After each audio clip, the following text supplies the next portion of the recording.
Welcome back to the Ping Pong Flix Show. My name is Chris Wong. I got a bunch of DC content for you today, including some Zack Snyder's Justice League, some great words from Zack Snyder himself in regards to restore the Snyderverse, and that new could have been, and hopefully it can still be, the Atom movie. All right, well, let's get into this first. I want to thank someone here for buying my shirt. Thank you so much to on YouTube. His name is Dutch Von Richardson.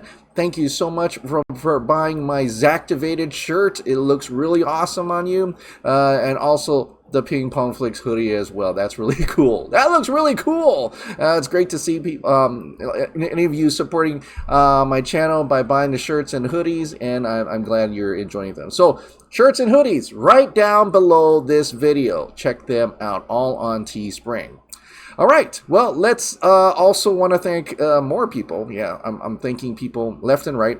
Thank you to the newest members of the Ping Pong Flix Show, Shashank Kushwaha and the Bat Channel. I hope I pronounced that name right, Shashank Kushwaha. And the Bat Channel, thank you so much for joining as new members of the Ping Pong Flix Show. I truly appreciate it, and I appreciate all members and subscribers as well. Thank you very much. All right, well, let's get into the first topic of the day. The first topic of the day is going to be about Shazam, A Fury of the Gods. There is a slight update for you today. This is coming from Pollux Dioscuros, and it says, young actress Faith Herman has said over on her official Twitter account on the next one how excited she's of the start of the production of Shazam: Fury of the Gods in less than a month. She'll be back as Darla, one of Billy Batson's foster sister and a member of Shazam family. Here is her official tweet: less than a month away, I'll be in Atlanta. Super excited for this, so we'll start seeing for that soon. Now, I was actually half expecting we're going to start seeing some Black Adam content soon, like a costume reveal or something. Not yet, apparently, but at least we're going to get Shazam: Fury of the Gods, and maybe David F. Sandberg is going to, I mean, it's already production. He's already started working on it, but maybe, we can actually see them in costumes, just like how we had those reveals back in the day for the Shazam 1. All right, another production that's supposed to be starting up soon, but they're slowly getting more cast members in there, aside from the usual cast members, which is like Jason Momoa, Amber Heard, and so on and so forth. But Aquaman 2 Game of Thrones alum, and I don't know how to say this, Pilou Asbak, joins Jason Momoa in sequel. This is him right here. With production gearing up, Warner Brothers, DC Entertainment, James Wan have found Jason Momoa his first new co-star for highly anticipated sequel to the global hit Aquaman. Sources tell Deadline Pilou Asbak, best known for his role as the villainous Euron Greyjoy in Game of Thrones, is in talks to join Aquaman 2 opposite Momoa, who is set to return in the title role. Of course, Warner Brothers had no comment whatsoever, so I don't know if this is actually going to happen or not, but that's what they said. And so this is a little update for you for Aquaman 2. All right, the next one is about The Flash. Grace Randolph came out with an incredible update for us in regards to The Flash. She's hearing Michael Keaton is going to do The Flash after all. Hallelujah, because he's Batman, damn it. We'll cover when it becomes official, DC, DCEU. And I kind of half expected that already, seeing that just yesterday reported that car was being made, right? That Batman, the 89 Batman car, Batmobile, was being made. And so that almost just spells out that, yeah, Michael Keaton's definitely coming back. If it wasn't Michael Keaton, it would still have been the Batman 89 version of him somehow, some way. But it does seem like Michael Keaton's going to do it after all. He probably got all his COVID shots. And they're probably, told him, it's safe. Don't worry, man. It's safe in the UK. You'll be fine. You'll be fine. And so he said, all right, let's do it. Let's make some money out of that. So Michael Keaton coming back to The Flash. Now going back into time, not too long in time, but just earlier this year, Wonder Woman 1984 came out. But according to this article here at comicbook.com, Wonder Woman 1984 considered another villain instead of Pedro Pascal's Maxwell Lord. Very interesting. So, it says Wonder Woman 1984 also almost ended up with another villain. And this is actually coming from Jeff Johns, who helped pen the script and talked about that big decision on the making of featurette, which is on the home release of the film right now. I'm just going to go down to the part where they talked about it. Jeff Johns said, "We had toyed around early on about using the Duke of Deception, but it felt like we had already done a god in the first one with the God of War, and we didn't want to be repetitive with another god." And that's pretty much it for that. And the Duke of Deception, if you're wondering who that is, it is this one. This is the Duke of Deception, at least one of the versions of the Duke of Deception. It is another god there. Would it have been repetitive? I'm kind of wondering, like, what that would have been like. Would it have been better or worse than what had already come out, right? And I'm thinking there could have been still ways to talk about humanity and things like that, but I think the message that Patty Jenkins really wanted to do was the faults of man, right? It was man's decision, kind of like the first one, but in this sense, there was no God in the way of that, and it was really about human nature and humans' desires and their faults. And so I guess Pedro Pascal was a better choice for the villain. But let me know, what do you think? Would you rather have had the Duke of Deception as the villain for that one? Let me close out for a bit. For that movie. All right. Well, let's get into now some Justice League. We're all looking for the numbers again. This person here, Omar Al-Raisi, is from Datinic. He's an editor-in-chief. He said, "I borrowed my team for a few hours this morning to track the streaming numbers of the Snyder Cut using different data metrics, different analytical platforms and tools combined with our system. This is what we found. Biggest difference is the HBO Max USA numbers." So he compiled together, again, this is not HBO Max numbers. These are not numbers provided by Warner Media or Warner Brothers, but it's them grabbing the same numbers that we've actually been seeing before. HBO Max 3.2, Crave 1.1, UK Cinema, Sky Cinema 1.1, and so on and so forth. So this is the kind of numbers, if you want to just throw that out there once in a while. It's a nice summary of numbers that have already kind of been presented out to us before. But if in any sense, you can take a gauge and look at that, and it's a no-brainer to see that that's a pretty successful for an older movie that's been re-released as something new, right? So, and not being actively promoted by Warner Bros. At all. But a little bit more about the numbers here. Now, this is not a topic about Falcon and Winter Soldier, by the way, but it had a little bit of Zack Snyder's just a little bit in there when they talked about that Falcon and Winter Soldier makes a solid debut in Nielsen streaming numbers. So I'm gonna flash forward or go down this thing all the way to the part where I wanted to read to you. Not included in the rankings is Zack Snyder's Justice League on HBO Max. That's because Nielsen doesn't regularly include the Warner Media streamer in its weekly rankings, though it made a one-time exception for Wonder Woman 1984. Interesting. So they were able to make exceptions for certain films, certain projects. They made an exception for Wonder Woman 1984 to present the Nielsen ratings for that. So they do hold all the cards right now in their pocket. Why are they showing Zack Snyder's Justice League? This could either mean it was successful or not successful, but at this point, it makes you really, really curious, isn't it? Makes you really, really curious about that. They definitely do have the numbers. They are not sharing it, unfortunately. They're not even mentioning anything about it. So let's continue to wait and see. Let's see what happens as the weeks go by. But hopefully, by the 22nd, maybe we'll learn a little bit more from the AT&T earnings, quarter one earnings day. That should be a pretty interesting one at least, right?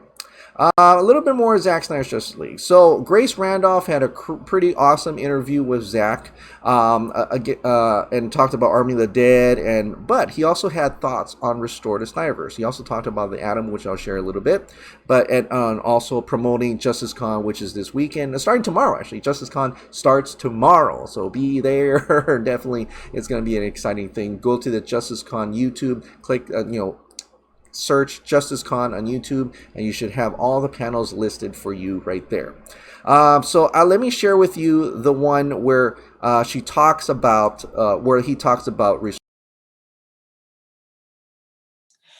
fans set a record for Hollywood Twitter trends with hashtag Restore the Snyderverse, topping Avengers Endgame, and then also for you, release the Snyder Cut. This was an even bigger trend. And so, some people in Hollywood, there's been a debate now about some people not being so happy with fans being so proactive. But what do you think are the positives of proactive fans that maybe some people in Hollywood aren't realizing? Yeah, I don't know. I mean, I don't know like what the negative of proactive fans is. I guess if you were on the other side of the proactiveness, you might not be into it. But for me, and as far as I'm concerned, the fans are the ones, or a lot of them are the ones that buy the tickets and support the film, and through their tweeting and conversations online and vlogging and YouTube videos and every single thing they do, create awareness about these IPs and about these products and about these movies, and really are their own sort of priceless marketing aspect of the film. And really, I used to say, and I believe this to some extent, but I think it's changed a little bit. Like, there was a time when a lot of the sort of genre press around Comic-Con and sort of the comic book genre, they kind of were the gatekeepers, the Ain't It Cool Newses of this world. Yes. Used to kind of be the gatekeepers of what is perceived as genre success, and or to be blessed, to have the project be blessed by these guys was always like this important thing that you had to have happen. Where I think now it's shifted to, it's really the fan community, because the voices are just as loud and as enthusiastic, and like what these fans are able to accomplish. I mean, I've said it before, and I'm never going to stop beating the drum of what these fans were able to accomplish just for suicide prevention and mental health awareness, and the amount of money they've raised and continue to raise every day. And these people are saving lives, and this money is saving lives, and that's just a fact. And so, it's hard for me to understand what the downside of that could be. It's no, I agree. It's just, as you said, on multiple fronts. And I think the gatekeeper thing is good, because there should be no singular voice as to what fandom wants. Yeah. And look, for me, it's been a blessing, because they've been supportive of me as an artist, and they have been supportive of me in the way I see, and that they don't want, we've often talked about this concept that, like, you want your movie made by a committee in a boardroom where all the edges are knocked off it, and it's like a nice smooth thing that doesn't smooth little pill. Yeah, it doesn't offend, and it doesn't, but it also doesn't really inspire.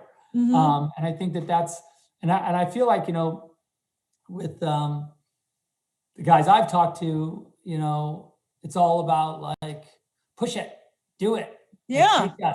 Take us to the edge. We want to go. And I think that's what fans respond to. Yeah. Which is why your work is, I think, touched a nerve with so many people.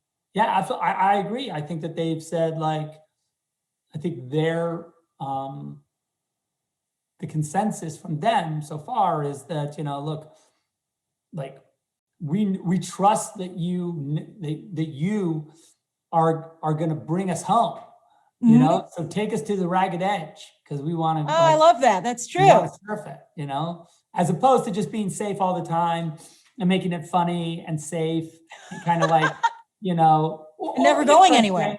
like in the sense that like, it's never going to they're not going to try and challenge you because they're afraid, frankly, that if they challenge you and you like get up and walk out of the theater or whatever you're going to do, they don't know, that's a bad thing. Where I think that the audiences really they want to experience something. They want to walk out of the theater and go like, holy shit, like, Yeah. Can't believe that, like that's what I believe in the end, that's what they really want. That's what I want as a fan. Well, I love your comment. There you go. There's my voice. All right, so that was very positive thoughts on Restore the Snyderverse. Now, he now doesn't come out and says it's not going to happen or what's going to happen, but he's very proud of the fans, and he really says great words there. Like the conversation is now we are the customers, we are the ones marketing the movie, we are holding all the chips. Really, I mean, absolutely, because. Like before, I remember like all these bloggers were talking down and about Batman v Superman of Steel. Then all of our voices, our collective voices, got bigger. I got a YouTube channel. Dave's got a YouTube channel. The people are sprouting up everywhere on YouTube and podcasts, squadcasts, and everything. All these people are just coming up, and we're raising our voices. We're letting be known that no, those guys. Are not going to gatekeep this DC. There are people, there's an audience out there that likes his stuff and wants to continue his stuff, to 1.5 million tweets of Restore the Snyderverse. And he looks very positive there. He looks at, in a ways like just keep going, just keep at it. And I think that is, we're probably going to hear a lot more about that for JusticeCon weekend. But it looks very positive about it. He doesn't look like he's saying, look, it's not going to happen. Look, I appreciate what everybody did. No, it's kind of saying, look, we've got the power, really. Because as consumers, as fans, we have that collective power to motivate the studios, to the decision makers, to say, look, we've got a brand here, we've got content here that can be made that will satisfy this ginormous fan base, which are your consumers, which are your customers, and they're willing to pay for it. And that's great. So, and I also love that 500,000, over 500,000 now. It's like I'm almost thinking it's almost 1 million now for suicide prevention, I think. And I think JusticeCon is going to be very great. And we're going to have more of that donation for JusticeCon as well. So, but moving a little bit further here, Ludi Lin from Mortal Kombat, and of course my favorite Power Ranger movie, Power Rangers. The Black Ranger himself, Ludi Lin, he says, off of the Mortal Kombat trailer page on Instagram this morning. Okay, got it. I will restore the Snyderverse. About time we got some Asian representation in the JLA, am I right? And so, yeah, there's just people from all over going, restore the Snyderverse. And I don't even know these people. Like, they are everywhere, just on every Warner Media, Warner Brothers thing right now. That's incredible. That's nuts. But it got Ludi's attention, so I thank him for that, for putting out the hashtag at least. But he's right. There is some Asian representation in the Justice League, and it was in the Adam movie, which I'm going to play another clip from Grace Randolph here, where DC Films Asian representation was ended by We can only assume it's because Zack Snyder and the Snyder Cut embarrassed Toby Emmerich, so they don't want to restore Snyderverse to make the Ryan Choi Adam movie. And just to give you a sense what that Adam movie was going to be like, I'm going to play this clip for you right here. Mentioned to me that you had a big plan for one of the tiniest characters in your movie, and that's Ryan Choi, aka the Atom. Oh yeah, because I loved this. No, it's a great example. Like, I mean, I had always had this idea that we would make a movie, a Ryan Choi movie, an Adam movie in China with the Chinese, English and Chinese language, like kind of have, I think that frankly, I think Netflix is really good at this. They've been, we've just done it with the Army of the Dead prequel, Army of Thieves, where it's English, French, and German language movie, and it just that's fantastic. it's this super international film. It's like a heist movie. It's like a romance, and it's like this really beautiful little movie that Matthias made. But it feels international, and I think that was kind of what I had in mind for Ryan, was that like we would make a movie set in China, really get the Chinese fans and be inclusive and make it about a Chinese character, and not that this Chinese character is in the movie, but we're in his movie. That's fantastic. That's how I want it. Well, that's interesting. I think I also find that fascinating, not only just because it's a good idea, but because you thought of this in 2015, 2016. Yeah. And it's all the rage today, but you were ahead of the curve with this idea. Yeah, I think now the movie we would have seen it already. So yeah. I mean, it was, because everyone loved Ryan Choi in the movie. He was he's great. So great. He's so charming and just amazing. And by the way, he was a joy to work with. So. Oh, really? Oh, that's great. He was great. Mentioned to me. The Ryan Choi movie, we would have got the Atom, man. He was so cool though. I enjoyed his character. I was surprised there was a lot more of him than we initially thought there was going to have, and he was so he was so cool. But yeah, I would have loved to have seen the Atom. And you never know with the restored Snyderverse, it could. I don't know if it would, but like it could. We'll definitely see more of him probably in Justice League or get his own film. That would be really sweet and cool. Can I be in it? But I would totally love to see that. I like his ideas about that. And she's right, man. That this would have been done already. We would have already saw this before even Shang-Chi is getting even a chance to be made, right? He's so ahead of the curve, and they stopped that. They stopped a full-blown Asian DC movie. Full-blown. Damn. Sick, man. That's so sick. Oh, man. That hurts. But anyway, that was a great interview by Grace once again involving with Snyder Cut and Zack Snyder. And I'm hearing that we're probably going to get some cool stuff later on. Hopefully at JusticeCon, we're going to get some cool stuff during JusticeCon. Absolutely. Starting tomorrow. All right, well, let's get into the... Oh, I forgot to flash that. I wanted to flash that. I kept it on Justice League. Damn it. Okay, well, let's get into the members' comments and questions now, as there are some members and comments questions here. Lego Dinosaur, the opening title sound for both videos today has been scratchy. I know, it has. I have no idea. I've done several tests and it still didn't work out. And so I hope this one, because I can't even hear what it is. When I hear it, it sounds normal. But then when it's recorded, and when you see the video on my own video, it sounds okay. But when it's uploaded to YouTube, I re-uploaded a couple times, and only the intro sounds weird and the ending. I have no idea. So I don't know. If it keeps up, I may have to take out the intro altogether. I don't know. Something's wrong. But thank you for pointing it out. I'm well aware. Designated Pile Driver. Wow, what on earth is going on with Warner Brothers? These people are mad. That original New Gods story sounded so goddamn good. I'm done with Warner's. Fuck them. I love for Zack to continue, but I also understand if he wouldn't want to after all the nonsense they put him and us through.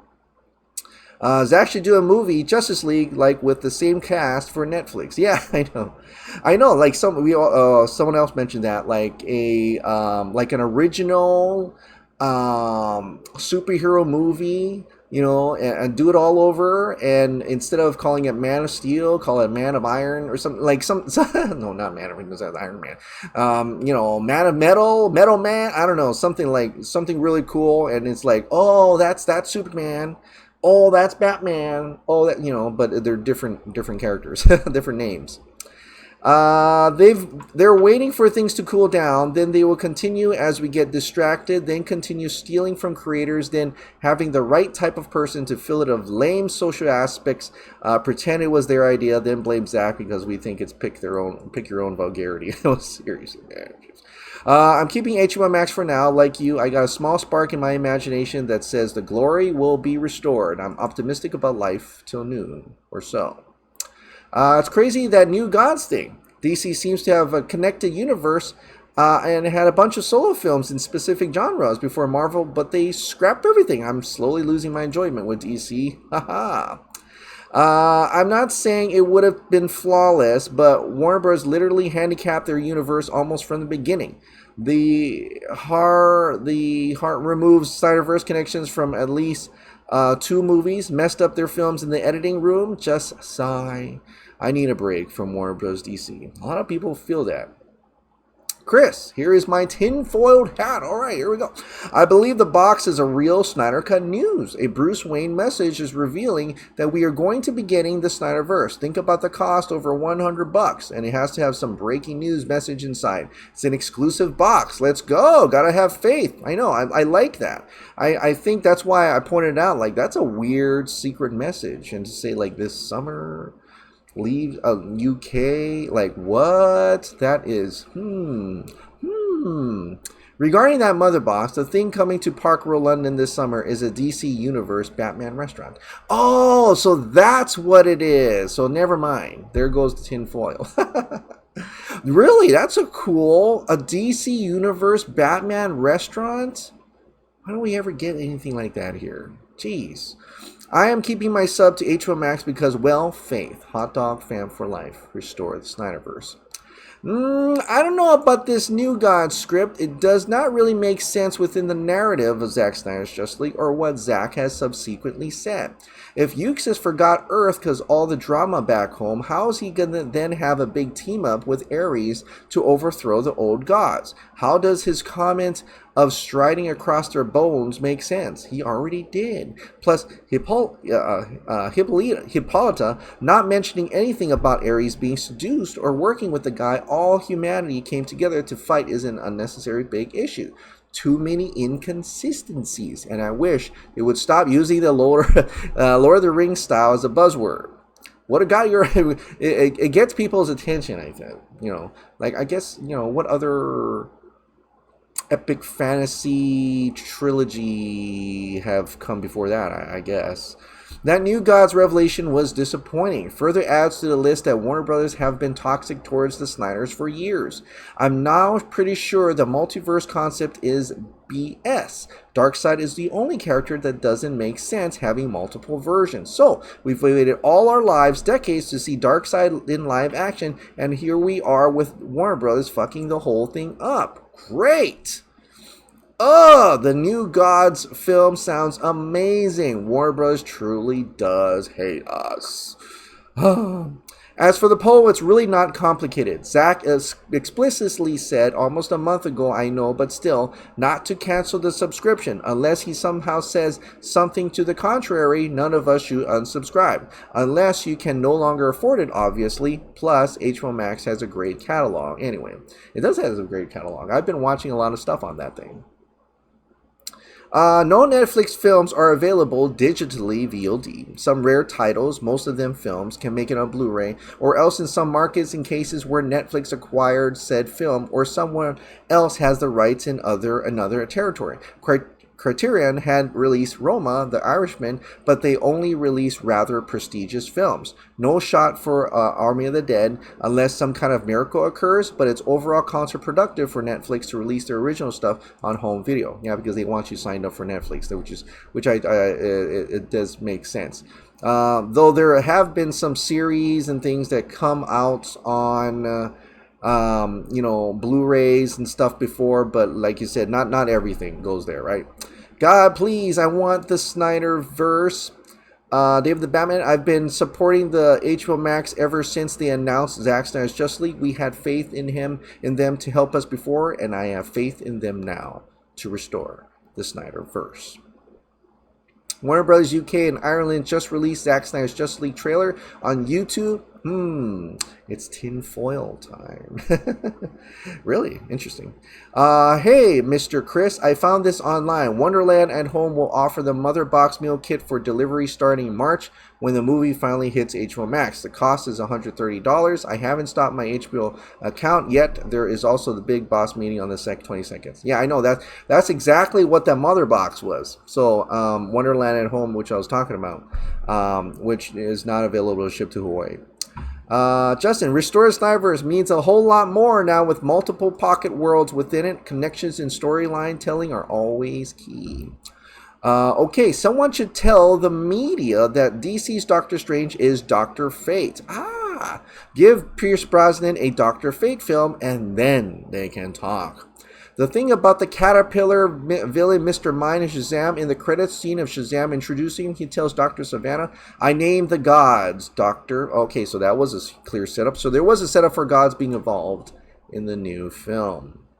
I believe we should stay the course when it comes to supporting Zack Snyder's Justice League now more than ever. Watch the shit out of the Snyderverse movies, Man of Steel, BVS Ultimate Edition, Zack Snyder's Justice League. I put at least one of those movies on daily on HBO Max. Restore the Snyderverse.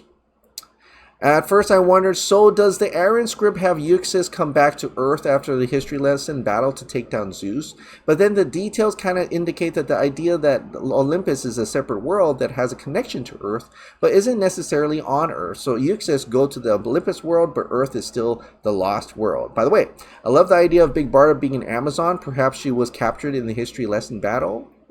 But of course, the question then arises, but what about Kara Zor-El? Would she have a cameo in the New God script? Where is Kara Zor-El?